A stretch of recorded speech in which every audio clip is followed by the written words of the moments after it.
ও আমাকে ছাড়তেছিল না, আমাকে অনেক মারতেছিল, আমার গায়ে খারাপ খারাপ ভাবে আগ করতেছিল, ব্যাটাস করতেছিল। বলে যা করার তো আমি করে নিয়েছি, তোর সাথে গামছাটা সিলিং ফ্যানে ঝুলাইছে, ঝুলাই বলে এবার যত কান্নার আছে কান্না করে নে, এবার আর তোর মুখেও দেখতে পারবে না। তখন আমি পড়াশোনা করতাম। একজনের বিয়েতে আমাদের প্রথম দেখা হয়।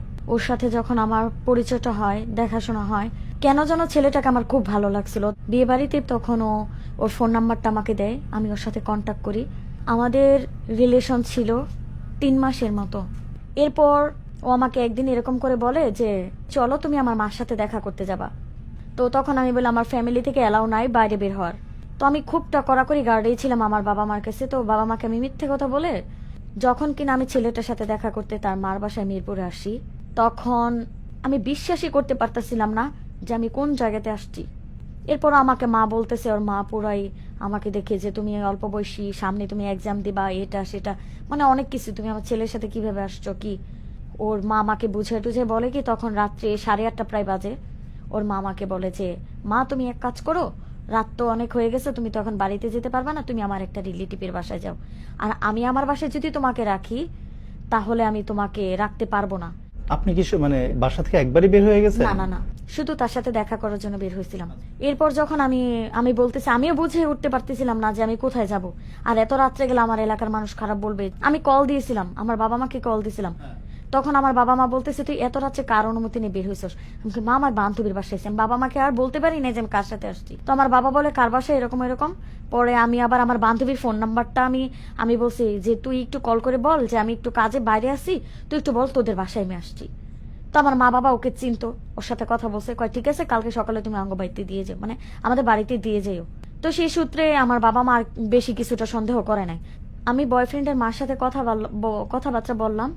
এরপরে রাত হয়ে যাওয়ার কারণে আমার বয়ফ্রেন্ড ওর আত্মীয়র বাসায় রাখার জন্য আমাকে নিয়ে গেল। তখন আমি ওকে বারবার জিজ্ঞেস করতেছিলাম আমি যার সাথে আসছি, তুমি যে আমাকে এখানে নিয়ে যাচ্ছ, কোথায় নিয়ে যাচ্ছ? ও আমাকে বলে এটা আমার মামা হয়। আর আমার সামনে ওর মামাকে কল দিয়ে এভাবে বলতেছিল যে মামা আমি একজনকে নিয়ে আসতেছি, এরকম এরকম একটা বিপদে আছি, আজকে রাত তোমার বাসায় থাকবে, কালকে আমি ওকে নিয়ে চলে যাব।